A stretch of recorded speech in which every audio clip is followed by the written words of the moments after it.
დილამშვიდობის საქართველოში 11 საათია და გაცემა დღის ნიუს რუმი ბრუნდება პირდაპირ ეთერში. მე ვარ ლელა ბაღდავაძე. პარტიების ნაწილი ოპოზიციურ ერთობაზე შეთანხმდა. ალიანსი რამდენიმე ძირითად პრინციპს ეყრდნობა, მათ შორის კი ერთ-ერთი მთავარი პრინციპია ერთობა ერთფეროვნების გარეშე. როგორც ოპოზიციონერი ლიდერები აცხადებენ, ალიანსში შემავალი პარტიები შეინარჩუნებენ საკუთარ იდეოლოგიურ იდენტობას, თუმცა იმოქმედებენ ერთიანი საპროტესტო და საკომუნიკაციო სტრატეგიით. მაშასე რა არის ახალი ოპოზიციური ერთობის უპირატესობები და რითი განსხვავდება ის იმ ალიანსებისგან, რომლებიც აქამდეც ბევრჯერ გვინახავს. დღეს ამით დავიწყებთ, თუმცა ვიდრე სტუმრები შემოგვიერთებიან, გადავხედოთ ბოლო სიახლეებს.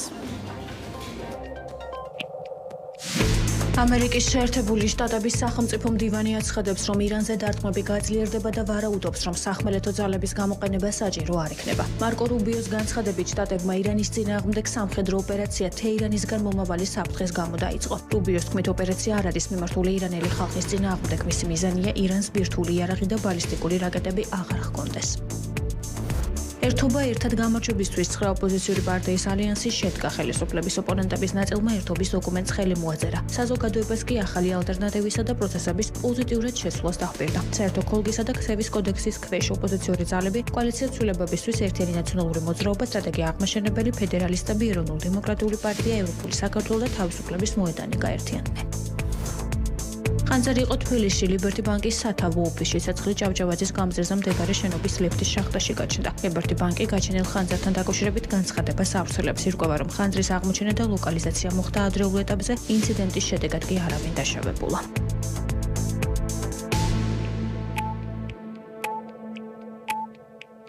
მაშასე კიდევ ერთხელ მოგესალმებით, ეს არის დღის ნიუსრუმი და წარმოგიდგენ ჩვენს პირველ სტუმარს, კოალიცია ცვლილებისთვის ერთ-ერთი ლიდერი ვანო წერეთელია ჩვენთან ერთად. გამარჯობა ბატონო ვანო და მადლობა სტუმრობისთვის. ბატონო ვანო, აი გუშინ შედგა ის, რასაც მედია რამდენიმე თვეა ველოდებოდით, ოპოზიციური ალიანსის პრეზენტაცია, რომელსაც წარმოადგენს 10-მდე ოპოზიციური ძალა, კოალიცია ცვლილებისთვის, ერთიანი ნაციონალური მოძრაობა, სტრატეგია აღმაშენებელი, ფედერალისტები, ეროვნულ დემოკრატიული პარტია, ევროპული საქართველო და თავისუფლების მოედანი, როგორც გუშინ გამართულ შეხვედრაზე ითქვა, ოპოზიციური ალიანსი არის ერთობა ერთნაირობის გარეშე, ისე როგორც შეთანხმდით საერთო გამარჯვების სტრატეგიასა და ამ გზაზე თანამშრომლობის წესებზე. აი მოდით პირველ რიგში გითხარით უფრო მეტი, კონკრეტულად რას გულისხმობს ოპოზიციური ერთობა და რა არის თქვათ ის საერთო სტრატეგია და წესები, რაზეც 9 პარტია თანხმდებით. კი, მოგესალმებით მეგობრებო, მივესალმებით ტელემაყურებელს. დიდი მადლობა ეთერისთვის. საკმაოდ ძალიან მნიშვნელოვან ეტაპზე გადავდივართ ბრძოლის და ეს არის გაგრძელება, მოდი ასე დავარქვათ, აქ ახალი არაფერი იწყება, ეს არის გაგრძელება, უბრალოდ იმდენად მნიშვნელოვანია თამაშის ის წესები, რომელიც აი ამ რამდენიმე გვერდიან დოკუმენტში ჩაიწერა და რომელსაც 9 პარტიამ მოაწერა ხელი, რომ აი თქვენც თქვით, რომ რა არის აქ ახალი. მოდი დავიწყოთ ამაზე საუბარი. რა თქმა უნდა, არის ყველაზე ძველი და მნიშვნელოვანი ის, რომ მთავარი მიზანი ამ დოკუმენტის გახლავთ ის, რომ შევქმნათ სტრატეგია და ტაქტიკა ისეთი, რომელიც დაამარცხებს ბიძინა ივანიშვილის რუსულ რეჟიმს. მთავარ მიზნად წინათ სწორედ ეს დოკუმენტი შავით თეთრზე ამ წინადადებით იწყება, რომ ამ დოკუმენტში შემავალი ტექსტის და ხელმომწერი ადამიანებისა და სუბიექტების მთავარი მიზანი სწორედ გახლავთ ის, რომ საქართველოში დასრულდეს ივანიშვილის რუსული რეჟიმი და ჩვენ დაუბრუნდეთ დემოკრატიულ დასავლურ განვითარებას იმისათვის, რომ ეს ქვეყანა იქცეს იმად, რისთვისაც იბრძოდნენ ჩვენი წინაპრებიც, ჩვენც და რაც უნდათ ჩვენს შთამომავლეს და შემდგომ თაობას. ეს არის ყველაზე მნიშვნელოვანი. რატომ დავიწყე ამაზე საუბრით? იმიტომ რომ ეს არის არა მხოლოდ ამ დოკუმენტზე ხელმომწერი დემოკრატიული ოპოზიციური პარტიების მიზანი, არამედ იმათიც, ვისაც არ მოუწერია. ანუ ეს არის აღიარებული, რომ ყველა ვინც საქართველოში არ წარმოადგენს ივანიშვილის რუსულ რეჟიმს ან მის სატელიტს, მიაჩნია, რომ ეს ყველაზე მნიშვნელოვანი ნაბიჯია, უბრალოდ ის, ვინც ამას ხელს არ აწერს, სტრატეგიულ და ტაქტიკურ მიმართულებას არ ეთანხმება, შესაძლოა ამ ეტაპზე იმ დოკუმენტში ჩაწერილი ტექსტი არა და ამას ხელს არ აწერს, მათზე ვისაუბრებთ, იქამდე კიდევ ერთი, აი რაოდენობრივად ბევრი ხართ, 9 პარტია, თუმცა აი პარტიების ზომა წონას თუ შევხედავთ, მაინდა-მაინც მსხვილ გაერთიანებას რამდენად დაინახავს საზოგადოება, ეს მინდა რომ მკითხოთ, იმედი არ გეწყინა შეინებათ და ეს არ არის მხოლოდ ჩემი შეფასება, რომ 9-დან 8 მინუს პარტია ახალისა, გვარამია მელიას პოლიტიკური ძალისა, მხოლოდ 1-თან 2-3 კაციან პარტიას წარმოადგენს დანარჩენები. შესაბამისად, აქ ბევრს შეიძლება გაუჩნდეს კითხვა, რამდენად სწორია ხელისუფლების ალტერნატივობის ამბიცია ქონდეთ პარტიებს, რომელთა ასე ვთქვათ, ცნობადი წევრთა რაოდენობა რამდენიმე კაცს არ აღემატება. კი, აქ ამის ამოსავალი პასუხი არის ძალიან მარტივი, მე ვფიქრობ, იმიტომ რომ დემოკრატია გულისხმობს იმას, რასაც ჩვენ დავეფუძნეთ, ანუ დემოკრატია გულისხმობს იმას, რომ ყველა საქართველოში მცხოვრებ მოქალაქეს უნდა ყავდეს საკუთარი წარმომადგენელი პოლიტიკურ ცხოვრებაში.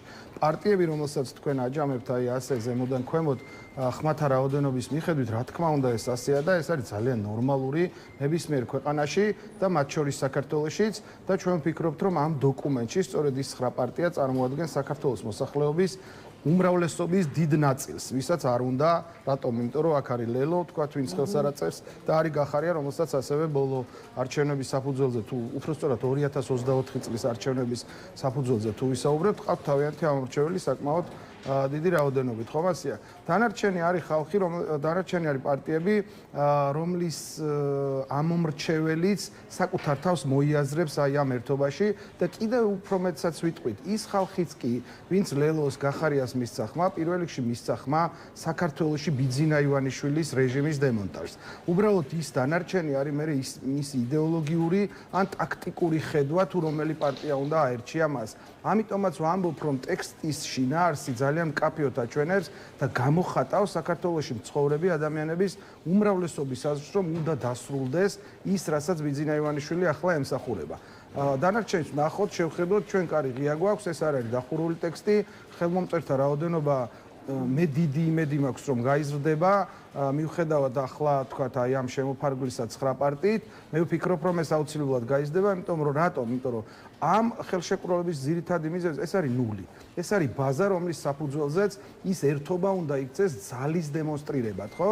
ჩვენ ის სიმართლე, რომელზედაც ამდენი ხანია საუბრობთ, თითქმის 500 დღე ხალხი ქუჩაში დგას და ითხოვს ერთ-ერთი მოთხოვნა სწორედ ეს იყო, ხო? ეს არის დაკვეთა ხალხის, რომ არსებობდეს მიზიდულობის ძლიერი ცენტრი პოლიტიკური სუბიექტების, რომელიც იქცევა დიდ ძალად. აი ალტერნატივას, რასაც გულისხმობთ, ეს დაკვეთა არის როგორც ქვეყნის შიგნიდან, ისე ქვეყნის გარედან, ჩვენი პარტნიორების მხრიდან. ამიტომაც ჩემი აზრით ეს არის ძალიან დიდი მიღწევა, როდესაც აი პალიტრაზე ვხედავთ და საქართველოში ძალიან მრავალფეროვანი პალიტრაა პოლიტიკური პარტიების და მოხერხდა საერთო თამაშის წესების ისე დადგენა, რომ მე შემდგომში ეს ძალად ვაქციო. გახარიას ძალასა და ლელოზე ჩაგეკითხებით და აი თქვენც აღნიშნეთ და ხო ოპოზიციურ ძალაში არ იქნებიან არც გახარიას გუნდი და არც ლელო, რომლებიც აი ზომა წონაზე კითხეთ რამდენიმე წუთის წინ და ზომა წონის თვალსაზრისით სხვა პარტიებთან შედარებით საკმაოდ ესეთ მსხვილ ძალას წარმოადგენენ. ალბათ არ გიქვირთ ოპოზიციურ ერთობასთან მიმართებაში ყოფილი პრემიერის თანაგუნდელების განცხადებები, მაგრამ გაკვირვებთ თუ არა ის, რასაც ამბობენ ლელოში და გეტყვით რა არის მათი პოზიცია. სახეზეა რამდენიმე პარტიის ორგანული გაერთიანება, რითაც რეალურად ჩვენ ვიღებთ აღდგენილ ნაციონალურ მოძრაობას. გუშინ გაკეთდა ლელოში შესაბამისი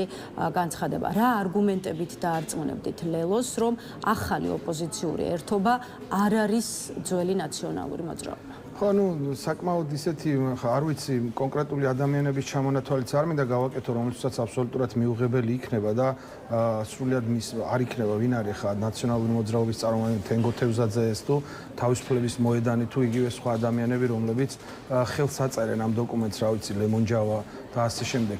ყველანი, ამიტომ მე ამ მგონია, რომ ამ საკითხებს ასე შეხედო, უბრალოდ თქვენ აქ ზომაწონაზე ისაუბრეთ და მე მიმაჩნია, რომ აი ეს ცენტრი, როდესაც იქცევა, მის გარშემო მთლიანად შემოიკრებს იმ ხალხს, რომელიც ბიძინა ივანიშვილის წინააღმდეგ ისედაც ქუჩაში დგას, ან ვეღარ დგას, ან აღარ დგას. ამიტომ ეს ზომაწონის განსაზღვრა პრინციპში არ არის დადგენილი წესი და იმით ისაზღვრება საქართველოში, ვინ უფრო, მოდი ასე დავარქვათ რა, ვინ უფრო უკეთეს და ოპტიმალურ გზას დაანახებს საქართველოს მოსახლეობას ბიძინა ივანიშვილის რეჟიმის დამარცხების, იმიტომ რომ მოდი ვილაპარაკოთ რაზე. აქ ჩვენ არ ვიბრძვით ცუდი ხელისუფლების წინააღმდეგ და არ ვცდილობთ რომ რაღაც ცუდი ხელისუფლება უკეთესმა ხელისუფლებამ ჩაანაცვლოს. აქ პრინციპში ვდგავართ იმ ეტაპზე, როდესაც აი 90-იან წლებში ეროვნული მოძრაობა საქართველოს დამოუკიდებლობისთვის იბრძოდა და იგივე კოსტავას სიტყვებს ვაგრძელებთ, მართლა არ მინდა ამის უტრირება, მაგრამ დამოუკიდებლობა მოპოვებულია, მაგრამ ამ დამოუკიდებლობას სჭირდება დაცვა. ახლა სწორედ იქ ვართ, სადაც რაც კოსტავა მიწინასწარმეტყველა.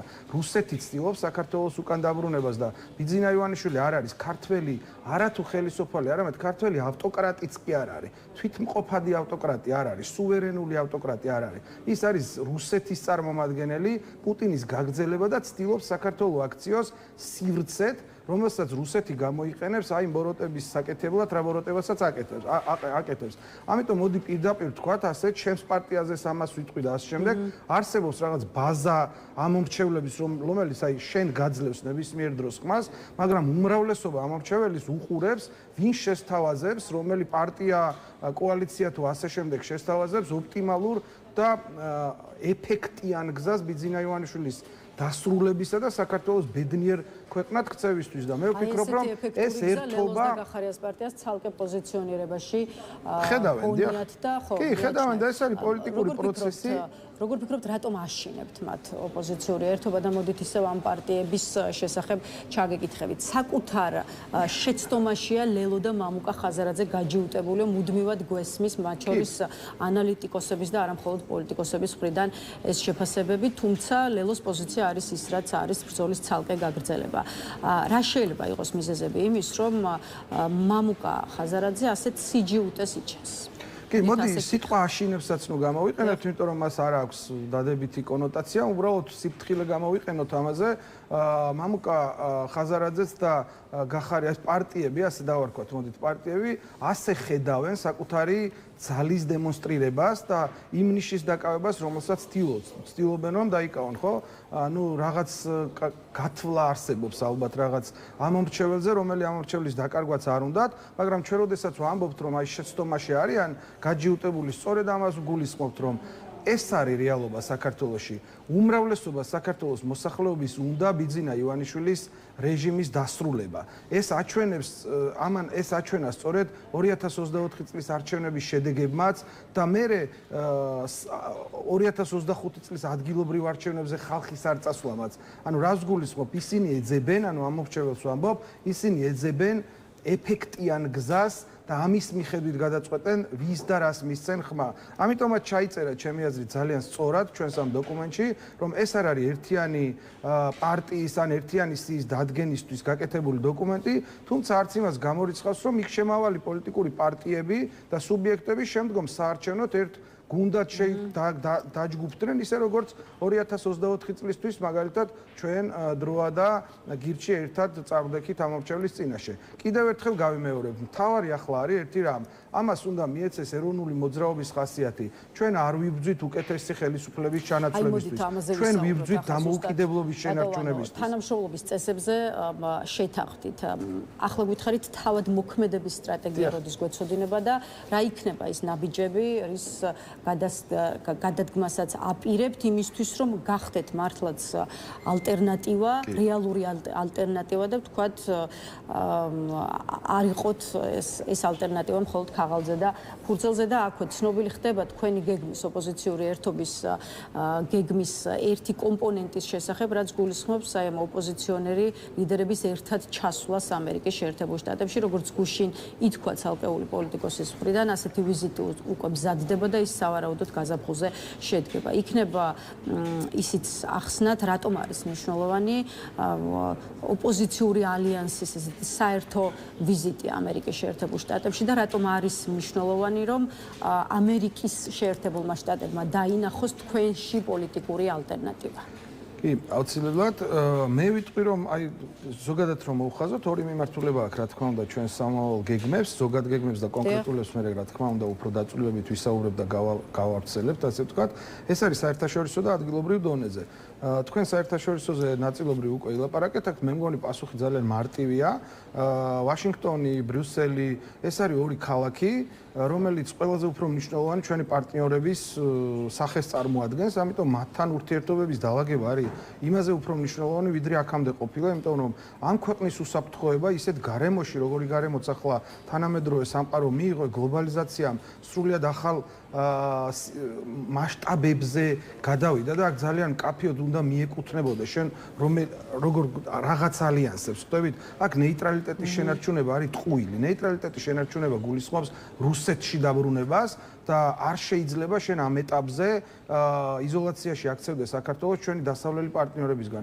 ამიტომ პირველ რიგში როგორც თავისუფლებისთვის ყველაზე მნიშვნელოვანი ქვეყანა ამერიკის შეერთებული შტატები ერთის მხრივ და კონკრეტულად საქართველოსთვის ის დამოუკიდებელი საქართველოს ისტორიაში, ბოლო 30 წლიან ისტორიაში ყველაზე მნიშვნელოვანი პარტნიორი იყო და მასზეა დამყარებული ჩვენთვის ამ ქვეყანაში მშვიდობა, აფხაზეთისა და ცხინვალის რეგიონის არაღიარება, კონკრეტული ეკონომიკური წინსვლის და წარმატების განათლების სისტემის და ასე შემდეგ. ამიტომ ამ მიმართულებით ძალზედ მნიშვნელოვანია. საუბრისას და ამ თემის კონტექსტში ბევრ შეიძლება გაუჩნდეს კითხვა, რატომ ვისთვის უნდა გახდეთ, ასე ვთქვათ, ალტერნატივა ამერიკის შეერთებული შტატებისთვის და ევროპისთვის თუ ქართველი ხალხისთვის, ანუ საქართველოს ბედი საბოლოო ჯამში წყდება ქვეყნის შიგნით თუ მაინც გარეთ. ნახეთ, საქართველოს ბედი წყდება ყველა კომპონენტის ჭკვიანურად გამოყენებაში. ანუ რას ნიშნავს? ჩვენ ვითვალისწინებთ იმას, რომ საქართველოს კონსტიტუციაში დაწერილია ის, რაც ქართველ ხალხს უნდა, ხო? მიუხედავად 13 წლიანი თუ 12 წლიანი მცდელობისა, რომ ბიძინა ივანიშვილის რეჟიმა ჩამოწიოს იმ ადამიანების რაოდენობა დაბლა, ვისაც საქართველოს გაწევრიანება უნდა ევროატლანტიკურ და დასავლურ სტრუქტურებში 1%-ითაც კი ვერ შეცვალა ეს მონაცემები, მიუხედავად ამ რაოდენობის თანხის თუ რესურსების დახარჯვისა. ამიტომ პირველ რიგში, როდესაც ვლაპარაკობთ ჩვენ დასავლური მიმართულების დაალაგებაზე და გამოსწორებაზე, პირველ რიგში სწორედ ქართველი ხალხის სახელით ვლაპარაკობთ ამას და იმ კონსტიტუციაში საქართველოს კონსტიტუციაში ჩაწერილი მუხლების განხორციელებაზე. ეს არის საქართველოში წესრიგი. ამან განაპირობა ისე როგორც თავის დროზე 28 რეფერენდუმმა გადაწყვიტა საქართველოში დამოუკიდებლობის გადაწყვეტილების მიღება 90-იან წლებში. ასევეა ეს გადაწყვეტილი, რომ ქართველ ხალხს დამოუკიდებლობისა და სუვერენიტეტის შენარჩუნების გზაზე აუცილებლად ჭირდება დასავლურ სტრუქტურებთან ურთიერთობა, რატომ? იმიტომ რომ ცივილიზაციურ კულტურული თვალსაზრისით ეს ხალხი საკუთარ თავს ქართველებს გულისხმობ. საკუთარ ხალხს საკუთარ თავს სწორედაც აი ამ კონტექსტში მოიაზრებენ, ხო, ქრისტიანულ დასავლურ სივრცეში და ეს ორი თანხვედრა ერთის მხრივ კულტურული და ცივილიზაციური, ხოლო მეორეს მხრივ პოლიტიკური, ეკონომიკური და რაც ყველაზე უფრო მნიშვნელოვანია ახლა უსაფრთხოების თვალსაზრისით და მშვიდობის შენარჩუნების თვალსაზრისით ძალიან მნიშვნელოვანია ამ კუთხით ჩვენ დასავლეთთან დავლაგდეთ და ამ შემთხვევაში, როდესაც მოქმედი მოძალადე ხელისუფლება, მოდი ასე დავარქვათ, ვისაც მიტაცებული აქვს საქართველოში რეჟიმის სახით ხელისუფლება მიათრევს საქართველოს უკუსვლით რუსეთისკენ, ჩვენ დასავლეთს უნდა შევთავაზოთ ერთობის ძალა და უთხრათ, რომ დასავლური ასე ვთქვათ, გამოხატულება ხალხის ხმას წარმოადგენთ ჩვენ, აი ეს პოლიტიკური ერთობა, რომლის ნაწილიც აი ხელმოწერას ადასტურებენ. ახლა საქართველოს საუბარი სხვა მნიშვნელოვანი ასე ვთქვათ, თემების კონტექსტში განვაგრძოთ, მოდით და რადგან ამერიკა ვახსენეთ პირველ რიგში ესე ვთქვათ, კიდევ ერთი საკითხი, სანამ ოპოზიციური ალიანსი ჩავა ვაშინგტონში, იქამდე იქ კიდევ ერთ ვიზიტს გეგმავს კი არა და უკვე ეს ვიზიტი ხორციელდება ქართული ოცნების ხელისუფლების მხრიდან, აი საქართველოს საგარეო საქმეთა მინისტრის მოადგილის და სუსის ხელმძღვანელის შემდეგ ახლა უკვე საქართველოს საპარლამენტო დელეგაციაა ვაშინგტონში ჩასული, როგორც ოფიციალური პრეს-რელიზიდან ვიგებთ, დაგეგმილია შეხვედრები როგორც დეპუტატებთან, ისე აღმასრულებელი ხელისუფლების წარმომადგენლებთან. აი შეაფასეთ ეს საკითხი, რამდენად შეგვიძლია ბოლო, ესე ვთქვათ, პერიოდის ვიზიტების გათვალისწინებით ვთქვათ, რომ თბილისსა და ვაშინგტონის შორის ურთიერთობებში პოზიტიური ძვრებია და აი ხო, რა შეიძლება ითქვას, ცივი ომია თბილისსა და ბრიუსელს შორის, ესკალაცია ლონდონთან, თუმცა ვაშინგტონთან ქართული ოცნების ურთიერთობა ცოტა გაურკვეველია. რა ხდება ამ ორს შორის თქვენი დაკვირვებით? ხო, შეუძლებელია ვაშინგტონი და ზოგადად ცივილიზებული სამყარო დაალაგდეს მით უმეტეს ამ მოცემულობაში, რაც ახლა მსოფლიოში ხდება,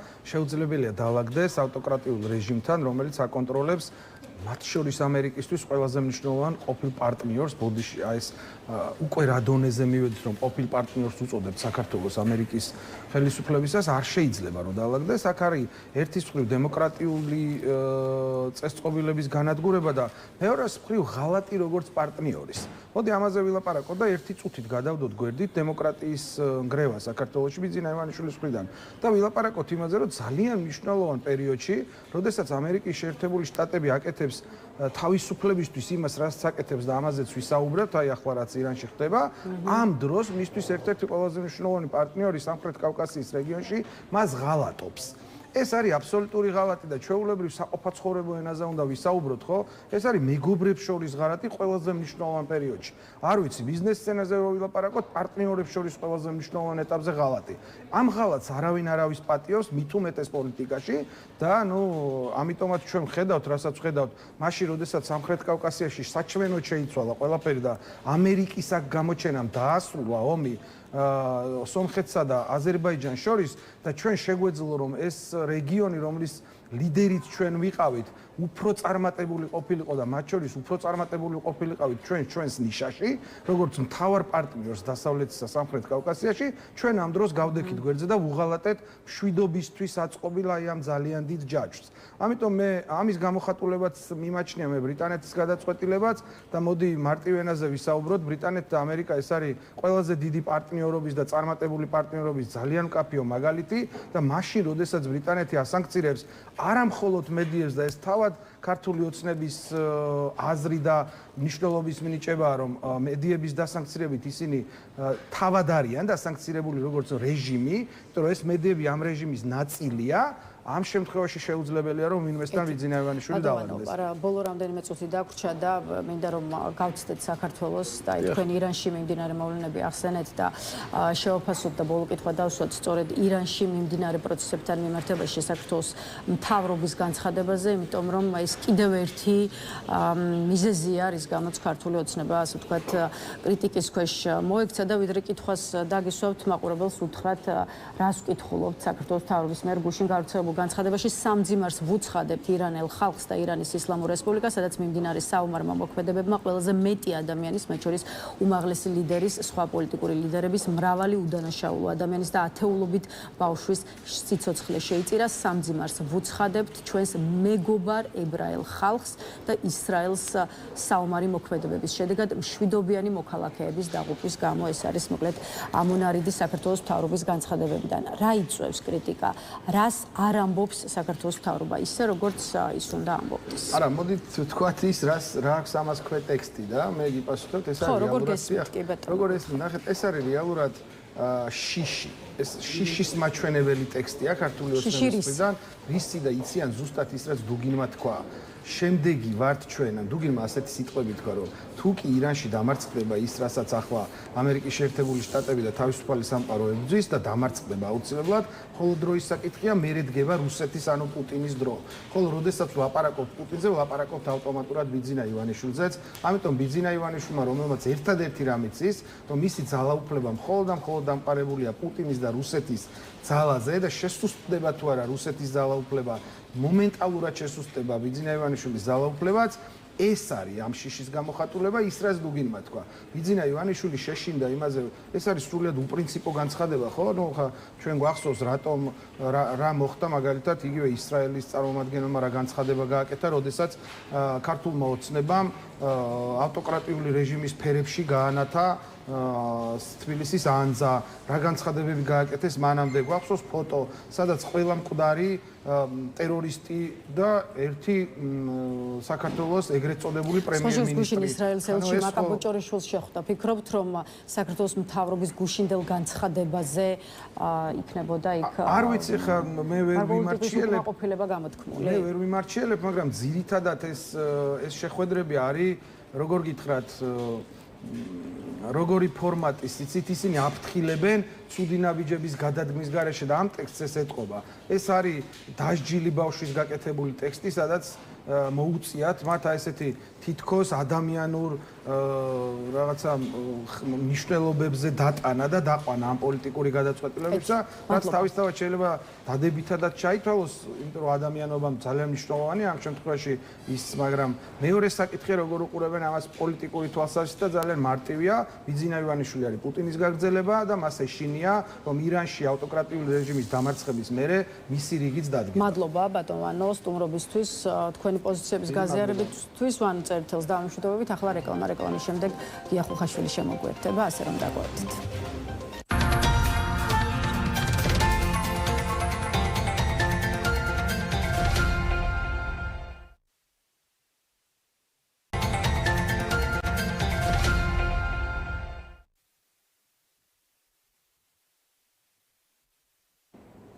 მაშასე რეკლამა დასრულებულია, ბრუნდებით პირდაპირ ეთერში და წარმოგიდგენთ ჩვენს პირველ სტუმარს, პოლიტოლოგი გია ხუხაშვილი იმყოფება ჩვენთან ერთად, შესაბამისად ქვეყნის შიგნით თუ გარეთ მიმდინარე პოლიტიკურ პროცესებს სწორედ ჩვენს სტუმართან ერთად შევაფასებთ. გამარჯობა ბატონ გია და მადლობა რომ შემოგვერთით. ბატონ გია, ირანი და არაბული სამყარო კვლავ ყურადღების ცენტრშია და ჩვენ იქ მიმდინარე პროცესებზე აუცილებლად ვისაუბრებთ, თუმცა იქამდე მოდით საქართველოში დავიწყოთ, მით უფრო რომ აი საკმაოდ ხანგრძლივი კონსულტაციებისა და მუშაობის შემდეგ 10-მდე ოპოზიციურმა პარტიამ გუშინ გვამცნო რომ შედგა ოპოზიციური ერთობა. მიადევნებთ ალბათ თვალყური გუშინ ოპოზიციური ძალების წარმომადგენლების შეხვედრას და მათ მიერ გაკეთებულ განცხადებებს, როგორც ლიდერებმა აღნიშნეს, ოპოზიციური ერთობის ჩამოყალიბება შეიძლება გახდეს ისტორიული მნიშვნელობის გადაწყვეტილება, რადგან დიდია შანსი იმის, რომ ამ ერთობამ საფუძველი ჩაუყაროს ქართული ოცნების დამარცხებას. აი თქვენ როგორ უყურებთ წარმოდგენილ ოპოზიციურ ერთობას, ეს გითხარით და მართლაც რა შანსია იმის, რომ ეს იყოს რეალურად ის პოლიტიკური ალტერნატივა, რომელსაც თვეებია და მეტიც ალბათ შეიძლება ითქვას, რომ წლებია ელოდება ქართული საზოგადოება. ხო, ეხლა განცხადება გასაგებია, ხო? განცხადება გასაგებია, თუმცა მე ამას ოპოზიციურ ერთობას მაინც ვერ დავარქმევდი, გამომდინარე იქიდან, რომ აი წმინდა ელექტორალური თვალსაზრისით რომ ავიღოთ ამ გაერთიანების მიღმა დარჩენილი ოპოზიციური პარტიების ჯამური რეიტინგი, უბრალოდ რო ვთქვა და თვითონ აი ამ პარტიების ჯამური რეიტინგი დაახლოებით თანაბარზომადია. აქედან გამომდინარე იმის თქმა, რომ ეს არის რაღაც ოპოზიციის გაერთიანება და ეს არის აუცილებლად მეორე პოლუსი, ორპოლუსიან პოლიტიკურ ბრძოლაში, ხო? ეს გადაჭარბებულია, თუმცა პოლიტექნოლოგიურად მესმის რატომ კეთდება ეს განცხადებები, ხო? ეს არის მუდმივი მცდელობა, რომ ვიღაცამ დაიბრალოს, რომ ის არის ერთადერთი და განუმეორებელი ალტერნატივა მოქმედი ხელისუფლების. ეს ტექნოლოგიური თემაა და ამის ახლა მაინც და მაინც კრიტიკას არ ვაპირებ. თუმცა კიდევ ერთხელ ვიმეორებ, ეს არ არის ოპოზიციის გაერთიანება, ეს არის ოპოზიციის გამსხვილება გარკვეული, რაც ცუდი არ არის, კარგია თავისთავად, მე არა ვარ ამის წინააღმდეგი. და რა ვიცი, ახლა გამსხვილდნენ რაღაც მოლოდინების შექმნას, ესე რომ ვთქვათ, ცდილობენ და ნახავთ, დანარჩენს პოლიტიკური პროცესი აჩვენებს. ახლა რაც შეეხება თვითონ მიღმა დარჩენილ პარტიებს, ხო, ახლა ვისაც პულსი ესინჯებოდა, სამ პარტიას დავასახელებ მარტო, ეს არის ლელო, ეს არის საქართველოს გახარია საქართველოს და ეს არის იგივე ანადოლიძის ესე რომ ვთქვათ, ხო? კრიტიკა ისმის ბატონ გია, სხვათა შორის ამ ძალების მისამართით და ისმის შეფასებები ოპოზიციური ერთობის წარმომადგენლების მხრიდან, რომ მათ ვერ შეძლეს პარტიული ინტერესების ხო, ეხლა ეს არის რიტორიკა, ცნობილი რიტორიკა. მე საერთოდ ამ პარტიებსაც და საერთოდ ყველა ოპოზიციურ პარტიას ვეტყოდი, რომ პრობლემას მე იმდენად მათ გაერთიანებაში ვერ ვხედავ, ხო? რამდენადაც ვხედავ ოპოზიციურ პარტიებსა და ამორჩეულს შორის კომუნიკაციის პრობლემას.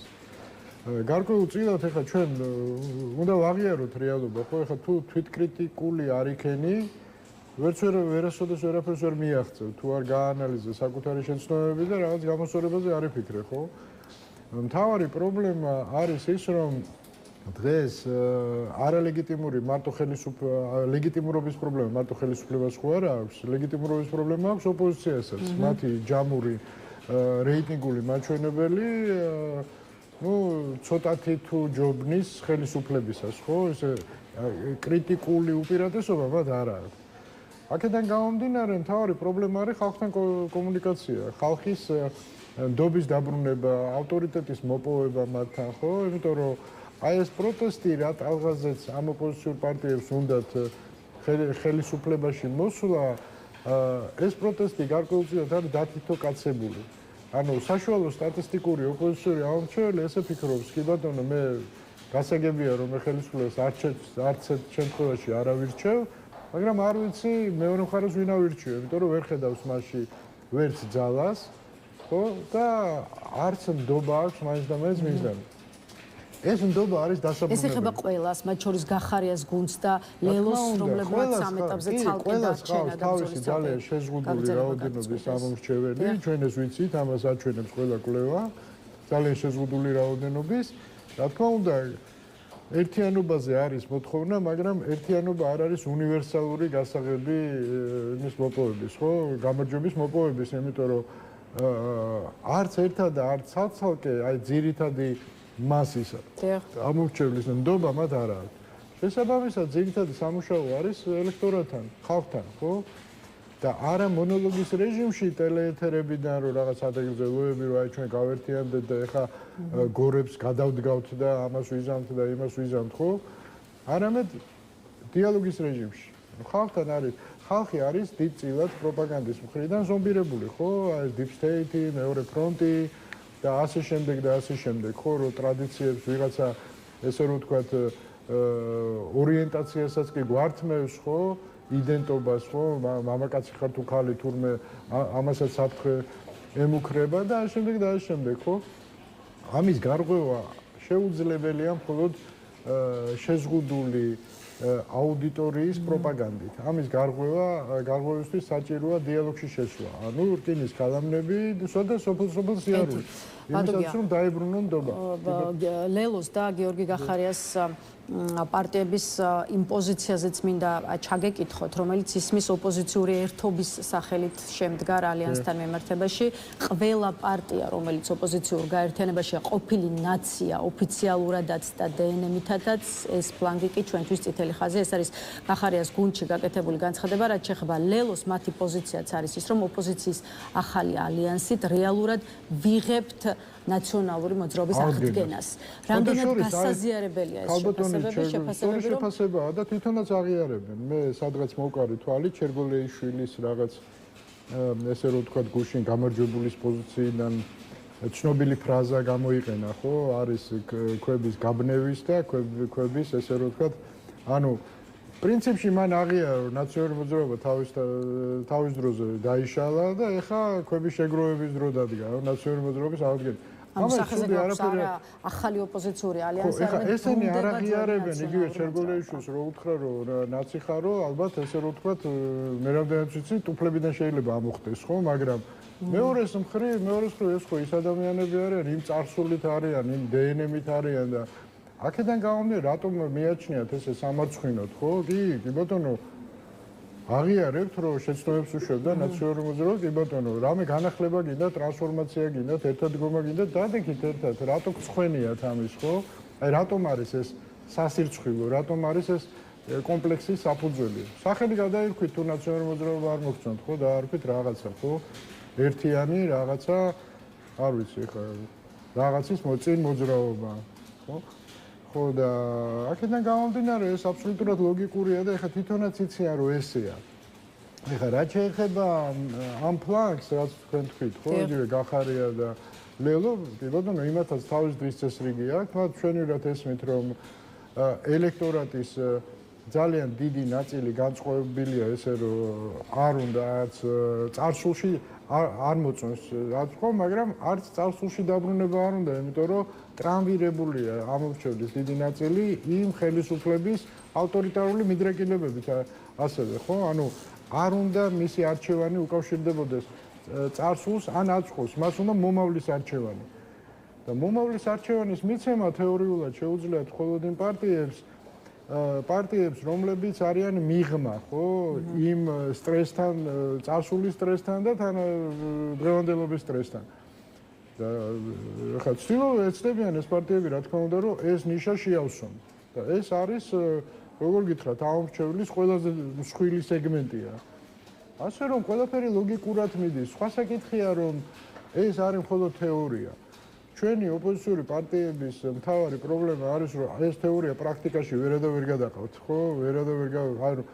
ტაქტიკური, თითქოს სტრატეგიას სწორად ირჩევენ. მაგრამ ტაქტიკა, თვითონ შეფუთვა და ასე შემდეგ აბსოლუტურად უხარისხო. რა გონიათ რომ პოლიტიკურ პროცესში ვერადავერ მიდის ის გეგმები რაც ხავაზე. ვერ დაგისახებ, ბევრი მიზეზია რა ამას რა.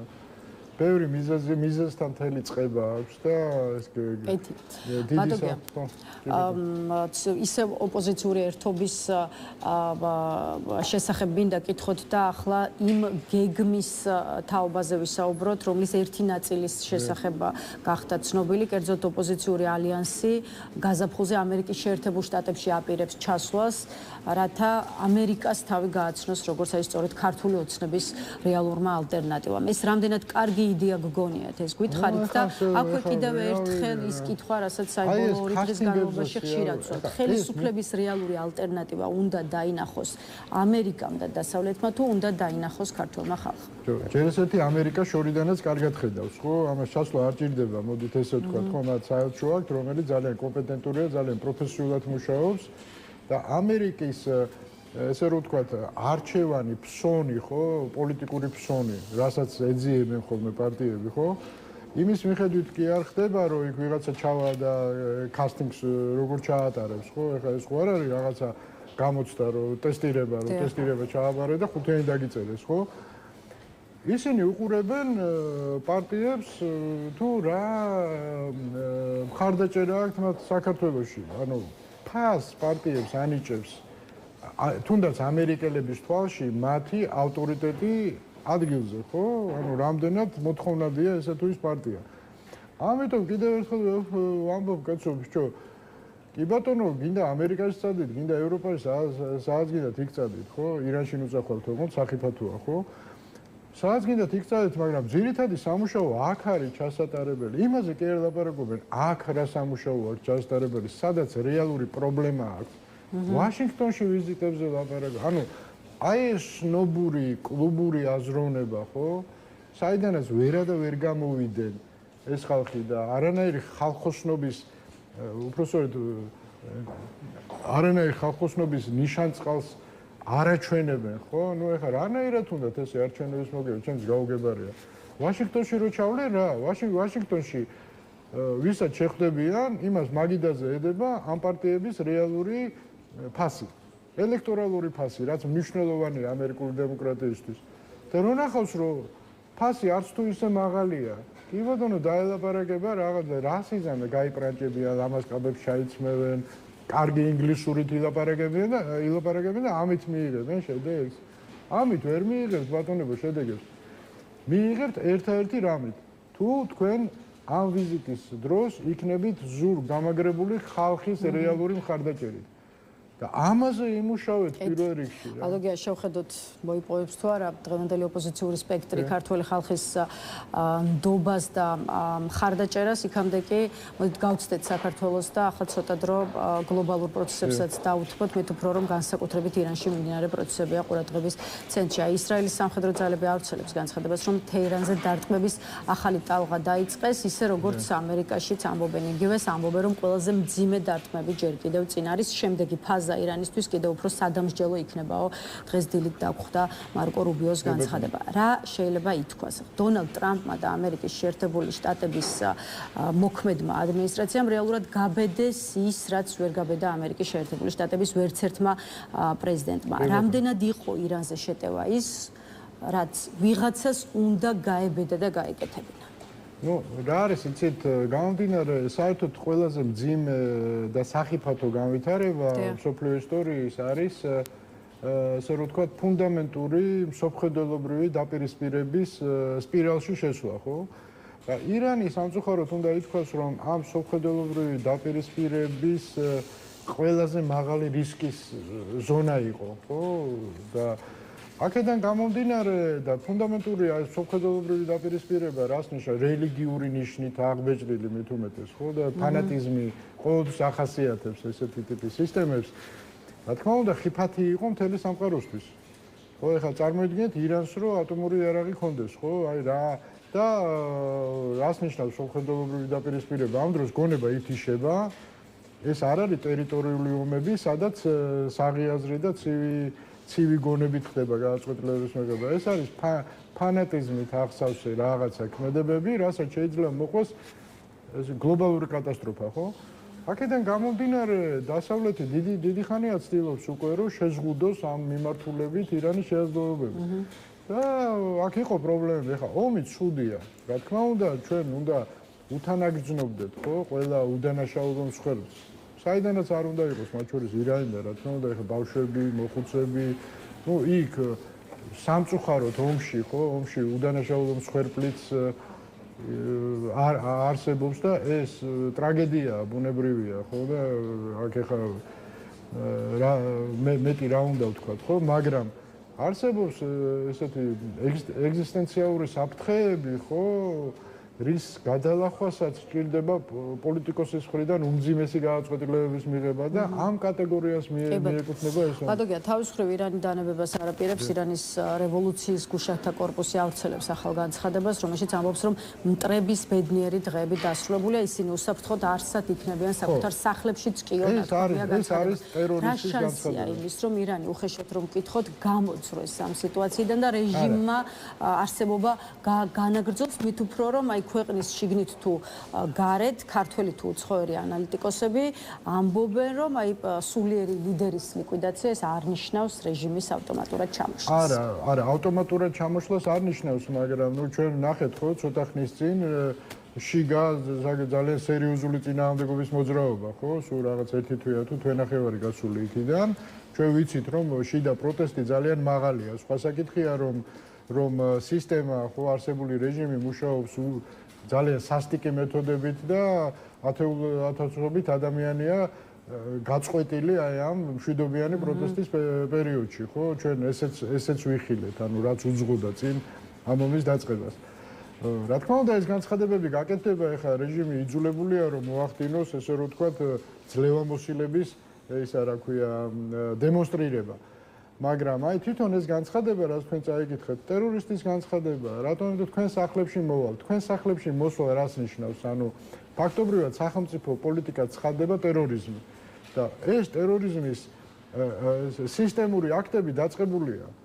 დიდი ბოდიში, მაგრამ კი ბატონო, შენ ისრაელთან და ამერიკასთან გაქვს ომი. 11 ქვეყანას ბომბავს დღეს ირანი. რატომ?